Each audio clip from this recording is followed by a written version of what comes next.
ಸೋಮವಾರ ಡಿಸಿಎಂ ಸ್ವಕ್ಷೇತ್ರದಲ್ಲಿ ಕನಕೋತ್ಸವ ಸಂಭ್ರಮ ಸಡಗರ.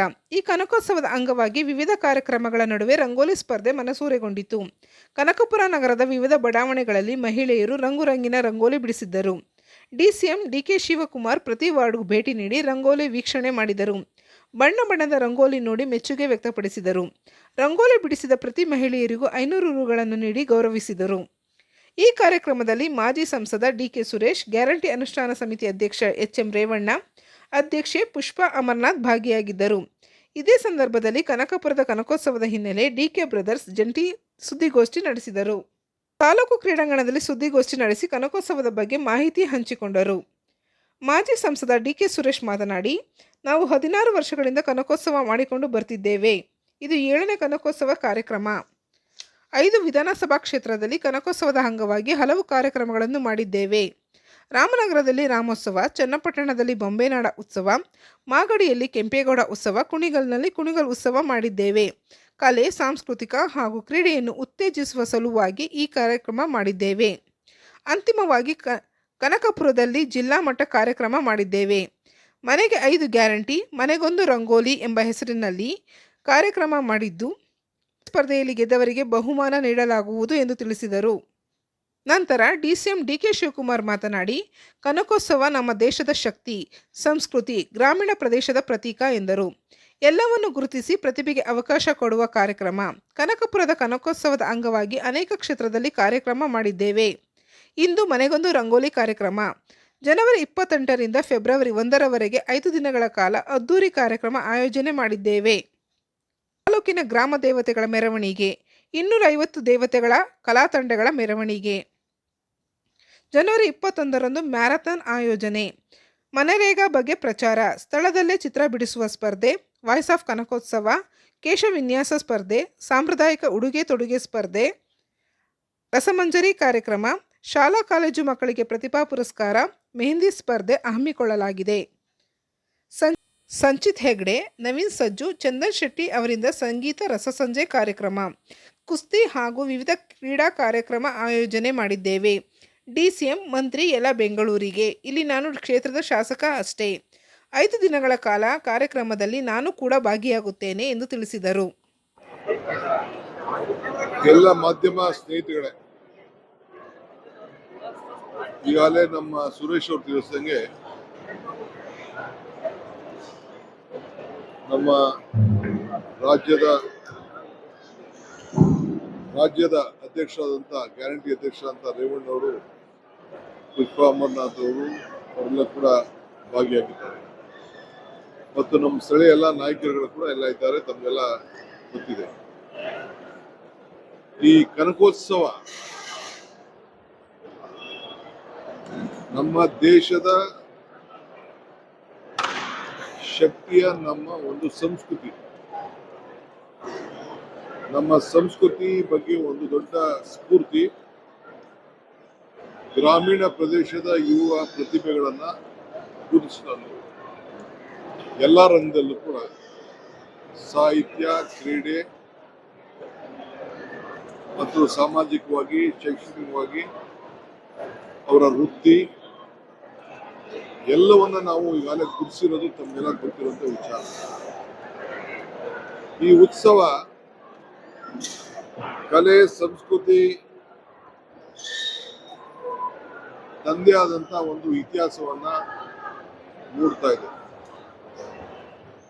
ಈ ನಮ್ಮ ಕನಕಪುರದ ಕನಕೋತ್ಸವ ಅನೇಕ ಕ್ಷೇತ್ರದಲ್ಲಿ ನಮ್ಮ ಈ ಕನಕೋತ್ಸವನ ಗಮನದಲ್ಲಿ ಇಟ್ಕೊಂಡು ಅವ್ರವ್ರ ಕ್ಷೇತ್ರದಲ್ಲೂ ಕೂಡ ಬಂದು ಇಲ್ಲಿ ನೋಡಿ ಪ್ರಾರಂಭವನ್ನು ಮಾಡೋದನ್ನ ನನ್ನ ಹತ್ರ, ನಮ್ಮ ತಂಡದ ಹತ್ರ ದಿನಗಟ್ಟಲೆ ಚರ್ಚೆ ಮಾಡಿ ಯಾವ ರೀತಿ ನಾವು ಮಾಡ್ತೀವಿ ಅನ್ನೋದನ್ನ ಬೇರೆಯವರು ಕೂಡ ಪ್ರಯೋಗವನ್ನ ಮಾಡಿದ್ದಾರೆ. ಸೊ ಇವತ್ತು ಹಬ್ಬಗಳ ಇದ್ ಕಡೆ ಸಂಸ್ಕೃತಿ ಇದ್ದೇ ಇರ್ತದೆ, ಸಂಸ್ಕೃತಿ ಇದ್ ಕಡೆ ಸರಸ್ವತಿ ಇದ್ದೇ ಇರ್ತದೆ, ಸರಸ್ವತಿ ಇದ್ದ ಕಡೆ ಕಲೆ ಇದ್ದೇ ಇರ್ತದೆ, ಕಲೆ ಇದ್ದ ಕಡೆ ಅದಕ್ಕೆ ಬೆಲೆ ಗೌರವ ಇದ್ದೇ ಇರ್ತದೆ. ಬಹುಶಃ ಇವತ್ತು ಕಾರ್ಯಕ್ರಮವನ್ನ ನೋಡಿದ್ದೀರಿ. ಇದು ಮನೆ ಮನೆಗೆ ಗ್ಯಾರಂಟಿ, ಮನೆಗೊಂದು ರಂಗೋಲಿ ಕಾರ್ಯಕ್ರಮ ಇವತ್ತು ಗಮನಿಸಿದ್ದೀರಿ. ಪ್ರತಿ ಬೂತ್ನಿಂದ ಮೂರು ಜನ ಯಾರು ಗೆದ್ದಿದ್ದಾರೆ ಅದರಲ್ಲಿ ಒಬ್ರು ಬಂದು 3 ಜನ ಬಂದು ಇದಕ್ಕೆ ಭಾಗವಹಿಸಿದ್ದಾರೆ. ಅವರಲ್ಲಿ ಮಾನಸಿಕವಾಗಿ ಇದ್ದಂತ ವಿಚಾರಗಳು, ಸ್ಫೂರ್ತಿದಾಯಕವಾದಂತಹ ಮಾತುಗಳು, ಅವರ ಕಲ್ಪನೆಗಳು ಇವೆಲ್ಲ ಕೂಡ ನಿಮ್ಮ ಕ್ಯಾಮ್ರಾಗಳು, ನಿಮ್ಮ ಕಣ್ಣುಗಳು ಇವತ್ತು ಸಾಕ್ಷಿಯಾಗಿ ಇವತ್ತು ನಿಂತಿದೆ. 28ನೇ ತಾರೀಕಿಂದ ಇದು ಅಧಿಕೃತವಾಗಿ ನಾವು ಇದನ್ನ ಚಾಲನೆ ಮಾಡ್ತಾ ಇದ್ದೇವೆ. ಬೆಳಗ್ಗೆ 5 ಗಂಟೆಗೆ ಇದು ಪ್ರಾರಂಭ ಆಗ್ತದೆ.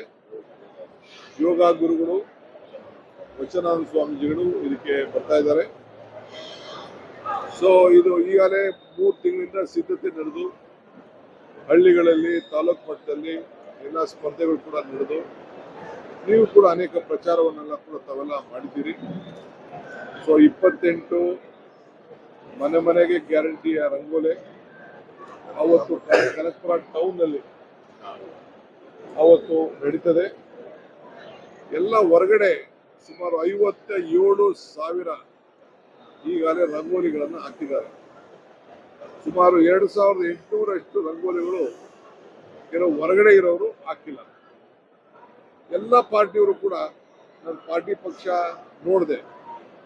ಈ ರಂಗೋಲಿಯ ಸ್ಪರ್ಧೆಯಲ್ಲಿ ನಮ್ಮ ಗ್ಯಾರಂಟಿ ಥೀಮ್ ಮನೆಗೊಂದು ಗ್ಯಾರಂಟಿ, ಮನೆಗೆ 5 ಗ್ಯಾರಂಟಿ, ಮನೆಗೊಂದು ರಂಗೋಲಿ, ಇದರಲ್ಲಿ ಎಲ್ಲ ಪಾರ್ಟಿಯವರು ಕೂಡ ಪಾರ್ಟಿಸಿಪೇಟ್ ಮಾಡಿದ್ದಾರೆ. ನಾವೆಲ್ಲರೂ ಕೂಡ ಒಂದೇ ಭಾವನೆಯಿಂದ ಹೆಂಗೆ ಗ್ಯಾರಂಟಿಯನ್ನ ಹಂಚಿದ್ದೀವಿ, ಅದೇ ಗ್ಯಾರಂಟಿಯಿಂದ ಈ ಕನಕಪುರದ ಉತ್ಸವ, ಈ ಕಾರ್ಯಕ್ರಮ ನಡೀತಾ ಇದೆ. ಅವತ್ತಾದ್ಮೇಲೆ ಕಲಾ ತಂಡಗಳೊಂದಿಗೆ ಎಲ್ಲ ಗ್ರಾಮ ದೇವತೆಗಳು ಕೂಡ ಮೆರವಣಿಗೆ ಅವತ್ತು 28ನೇ ತಾರೀಕು ಇರ್ತದೆ. 250 ಗ್ರಾಮಗಳ ದೇವತೆಗಳು ಕೂಡ ಅವತ್ತು ಇಲ್ಲಿ ಬಂದು ಬಹಳ ವಿಜೃಂಭಣೆಯಿಂದ ಆನೆ ಎಲ್ಲ ಕೂಡ ಅದಕ್ಕೆ ಆಹ್ವಾನವನ್ನ ಕೊಟ್ಟಿದ್ದೇವೆ. 250 ದೇವತೆಗಳು, ಕಲಾ ತಂಡಗಳು ಎಲ್ಲ ಕೂಡ ಬಂದು ಇಲ್ಲಿ ಪಾರ್ಟಿಸಿಪೇಟ್ ಮಾಡ್ತವೆ. ಅವ್ರಿಗೂ ಸ್ಪರ್ಧೆ ಇರ್ತದೆ, ರಂಗಗೀತೆ ಸ್ಪರ್ಧೆ ಇರ್ತದೆ, ವೇಷಭೂಷಣ ಸ್ಪರ್ಧೆ ಇರ್ತದೆ. ತಾಲೂಕು ಮಟ್ಟದಲ್ಲಿ ಈಗಾಗಲೇ ನಡೆದಿದೆ. ಜಿಲ್ಲಾ ಮಟ್ಟದ ಸ್ಪರ್ಧೆ ಕೂಡ ಕಾರ್ಯಕ್ರಮ ಆಗ್ತಾ ಇದೆ. ಇದಲ್ಲದೆ 29ನೇ ತಾರೀಕು ಬೆಳಗ್ಗೆ ಮ್ಯಾರಥಾನ್ ಓಟ ಪುರುಷರ ವಿಭಾಗ ಎಲ್ಲ ಕೂಡ ಇರ್ತದೆ. ಆಮೇಲೆ ಮನ್ರೇಗಾ ವಿಚಾರದಲ್ಲಿ ಕಾರ್ಯಕ್ರಮ ಕೂಡ, ಅದರ ಆಚಾರ ವಿಚಾರದಲ್ಲಿ ನಮ್ಮ ತಾಲೂಕು ಇಡೀ ದೇಶದಲ್ಲೇ ಅತಿ ಹೆಚ್ಚು ಹಣ ಖರ್ಚು ಮಾಡಿ ಈಗಾಗಲೇ ನಮ್ಮ ತಾಲೂಕಿನಲ್ಲಿ ಹಿಂದೆ ದೆಹಲಿಯ ಸರ್ಕಾರ ನಮಗೆ ಬಹುಮಾನ ಕೊಟ್ಟಿದ್ದು ದಾಖಲೆ ಇವತ್ತು ಉಳ್ಕೊಂಡಿದೆ. ಸೊ ಸ್ಥಳದಲ್ಲೇ ಚಿತ್ರ ಬಿಡಿಸುವಂತ ಒಂದು ಸ್ಪರ್ಧೆ ಕೂಡ ನಾವು ಮಕ್ಕಳಿಗೆ ಇಟ್ಕೊಂಡಿದ್ದೇವೆ. ಇದಲ್ಲದೆ ಜನಪದ ಅಥವಾ ದೇಶಭಕ್ತಿ ಗೀತೆಗಳನ್ನು ಸಾಮೂಹಿಕ ಸ್ಪರ್ಧೆ ಮತ್ತು ಚಲನಚಿತ್ರ ಗೀತೆಗಳನ್ನು ಸಾಮೂಹಿಕ ನೃತ್ಯ ಸ್ಪರ್ಧೆ ಕೂಡ ಜಿಲ್ಲಾ ಮಟ್ಟದ್ದು ಅವತ್ತು ಕಾರ್ಯಕ್ರಮ ಇರ್ತದೆ. 30ನೇ ತಾರೀಕು ಮ್ಯಾರಥಾನ್ ಆದಮೇಲೆ ವಾಯ್ಸ್ ಆಫ್ ಕನಕೋತ್ಸವ ಹೆಣ್ಣುಮಕ್ಕಳದು ಮತ್ತು ಕೇಶವ ವಿನ್ಯಾಸ ಸ್ಪರ್ಧೆ ಅದು ಕೂಡ ಮಧ್ಯಾಹ್ನ ಇರ್ತದೆ. ಇದಾದ ಮೇಲೆ ಸಂಜೆ ದಂಪತಿಗಳಿಗೆ ಭಾರತೀಯ ಸಾಂಪ್ರದಾಯಿಕ ಉಡುಗೆ ತೊಡುಗೆ ಸ್ಪರ್ಧೆ, ಅದು ಕೂಡ ನಮ್ಮ ಫ್ಯಾಷನ್ ಡ್ರೆಸ್ ಅಂತ ಏನು ಕರಿತೀವಿ, ಫ್ಯಾಷನ್ ಶೋ ಅಂತ ಏನು ಹೇಳ್ತೀವಿ, ಭಾರತೀಯ ದಂಪತಿಗಳು ಅದು ಇಟ್ಕೊಂಡಿದ್ದೀವಿ. ಅದಾದ್ಮೇಲೆ ರಸಮಂಜರಿ ಕಾರ್ಯಕ್ರಮ, ರಘು ದೀಕ್ಷಿತ್, ಸಂಚಿತ್ ಹೆಗಡೆ ಮತ್ತು ತಂಡದವರು ಅವರಿಬ್ಬರು ಕೂಡ ಬಂದು ಇಲ್ಲಿ ಕಾರ್ಯಕ್ರಮವನ್ನು ನಡೆಸ್ತಾರೆ.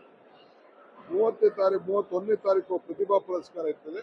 ಒಟ್ಟು 8,700, ಯಾಕೆಂದ್ರೆ 2 ವರ್ಷ ನಾವು ಕೊಟ್ಟಿರಲಿಲ್ಲ, ಅದು ಸೇರಿಸಿ ಒಟ್ಟು 8,700 ವಿದ್ಯಾರ್ಥಿಗಳಿಗೆ ಪ್ರತಿಭಾ ಪುರಸ್ಕಾರ ಕಾರ್ಯಕ್ರಮವನ್ನು ಇಟ್ಕೊಂಡಿದ್ದೇವೆ. ವಿಜಯ್ ಪ್ರಕಾಶ್ ಮಂಗ್ಲಿ ಮತ್ತು ತಂಡದವರಿಂದ ಆ ಕಾರ್ಯಕ್ರಮ ಕೂಡ ಸಾಯಂಕಾಲ ರಸಮಂಜರಿ ಕಾರ್ಯಕ್ರಮ ಕೂಡ ನಾವು ಇಟ್ಕೊಂಡಿದ್ದೇವೆ. 1ನೇ ತಾರೀಕು ಮೆಹಂದಿ ಸ್ಪರ್ಧೆ ಇದೆ. ನಿನ್ನೆ ನಾನು ತಿಮ್ಸಂದ್ರಕ್ಕೆ ಹೋಗಿದ್ದೆ. ಅಲ್ಲಿ ಮುಸಲ್ಮಾನ್ ಬಾಂಧವರು ಅವ್ರು ರಂಗೋಲಿ ಬಿಡುವುದಿಲ್ಲ. ಅಲ್ಲಿ ಹೆಣ್ಮಕ್ಳೆಲ್ಲ ಕೂಡ ಮೆಹಂದಿ ಸ್ಪರ್ಧೆ ಇತ್ತು, ನಾನು ಅದರಲ್ಲಿ ಭಾಗವಹಿಸಿ. ಇಲ್ಲಿ ಕನಕಪುರದಲ್ಲಿ ಮುಸಲ್ಮಾನರು ರಂಗೋಲಿಗೂ ಕೂಡ ಅವರು ಅಪ್ಲಿಕೇಶನ್ಗಳನ್ನ ಹಾಕೊಂಡಿದ್ದಾರೆ. ಸೊ ಕನಕೋತ್ಸವದ ರೀಲ್ ಹಬ್ಬ ಕೂಡ ಇಟ್ಕೊಂಡಿದ್ದೀವಿ ಅದ್ರ ಜೊತೆಗೆ. ಸೊ ಚಂದನ ಶೆಟ್ಟಿ, ನವೀನ್ ಸಜ್ಜು ಮತ್ತು ಆಲ್ ಓಕೆ ತಂಡದವರು ಅವರು ಕೂಡ ಸಾಯಂಕಾಲ ರಸಮಂಜರಿ ಕಾರ್ಯಕ್ರಮವನ್ನು 1ನೇ ತಾರೀಕು ಇಟ್ಕೊಂಡಿದ್ದಾರೆ. ಇದಲ್ಲದೆ ಕ್ರೀಡೆಗಳು 28ರಿಂದ ಕುಸ್ತಿ, ಚೆಸ್ಸು, ಪುರುಷ ದೇಹ ಸ್ಪರ್ಧೆ, ಬಾಲ್ ಬ್ಯಾಡ್ಮಿಂಟನ್ ಸ್ಪರ್ಧೆ, tennis, shuttle, kabaddi, volleyball, throwball, basketball ಇವೆಲ್ಲ ಕೂಡ ಇರ್ತದೆ. ಬೆಳಗ್ಗೆ ರೆಗ್ಯುಲರ್ ಆಗಿ ವಿಜ್ಞಾನ ಮೇಳ,